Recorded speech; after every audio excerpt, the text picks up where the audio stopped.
Hello everyone and welcome back to Classic Comics. So today I am reviewing X-Men number 8. Now first of all, I have to say I really like this cover.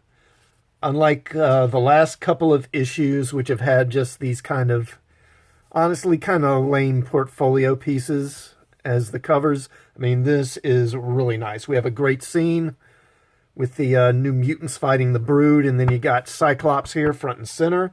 Gotta love it. And this sort of thing, this does actually happen in the issue.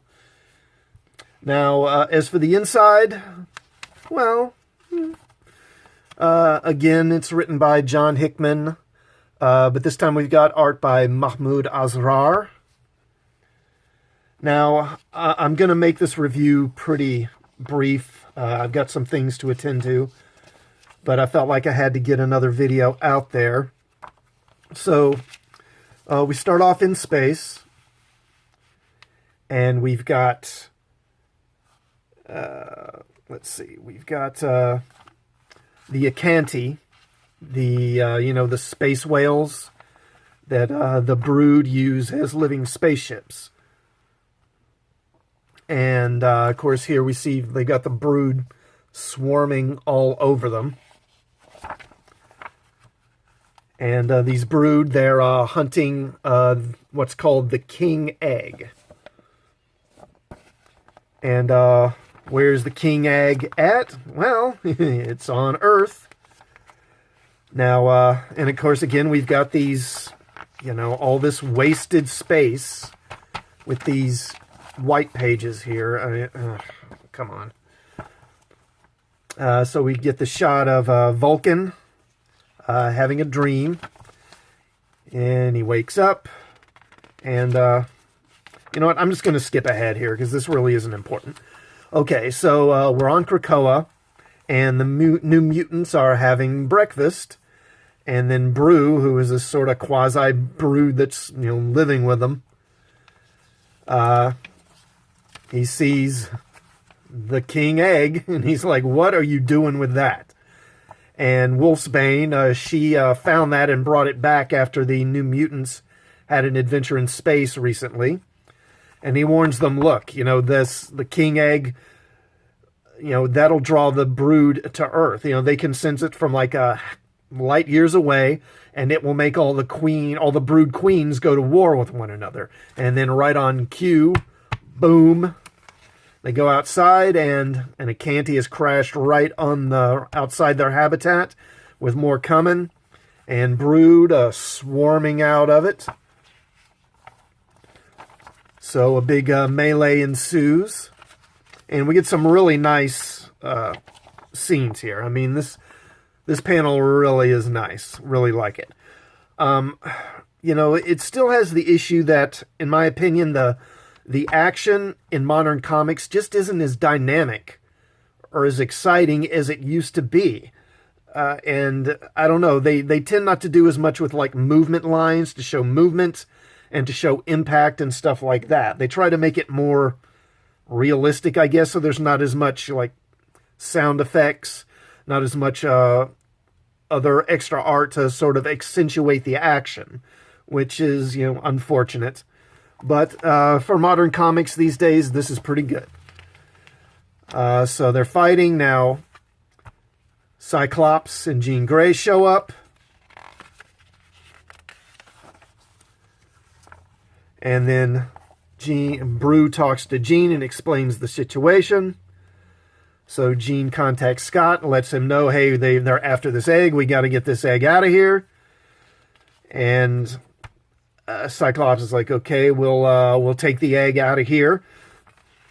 So then he and Jean and Brew go through a gateway back to their habitat on the moon, because that's where the Summers family lives. As you can see, where at? I'll find it. I'll find it eventually. So here, you see them on the moon here. And then the Summers brothers and Jean and Brew, they get into this spacecraft. And they take off, taking the egg away from Earth, hoping that'll lure the brood away from Earth. Now then we move to Shi'ar space. And we've got an accuser, a Kree accuser, and he has captured the Starjammers. And then this accuser, he's talking to Sunspot.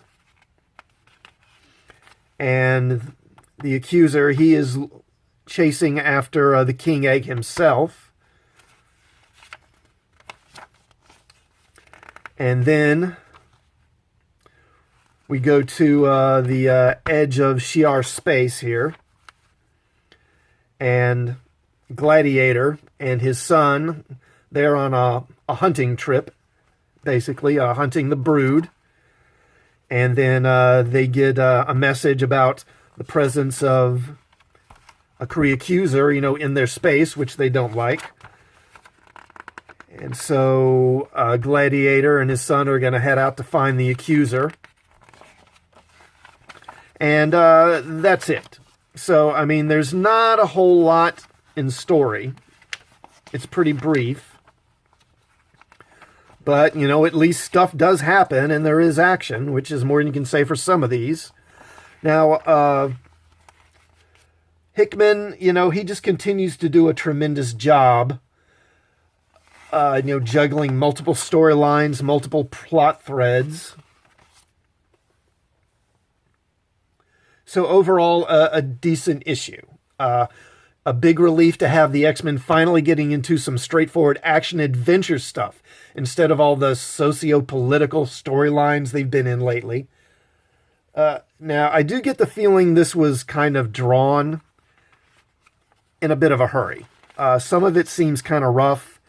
For one thing, for most of the book, there are no backgrounds. Very little in the way of backgrounds. And some of the scenes just look hastily drawn. Like, the shot of the Starjammers here. The figure work is not great. And again, it's not a lot of detail. It's very rough. You get the feeling this was really done quick. But overall, it's not bad. And, so yeah, it's, they're not fighting racist humans. There's no political scheming. There's no trade discussions. So uppercase, yay for that. And again, this cover really sells it well. So this one, it passes muster. I say check it out. Now, have you read this issue? If so, did you like it? Did you hate it? Let me know in the comments. And also, if you like this content, then please subscribe to my channel before you leave and hit the bell for notifications. And I will see you all next time. Thank you for watching.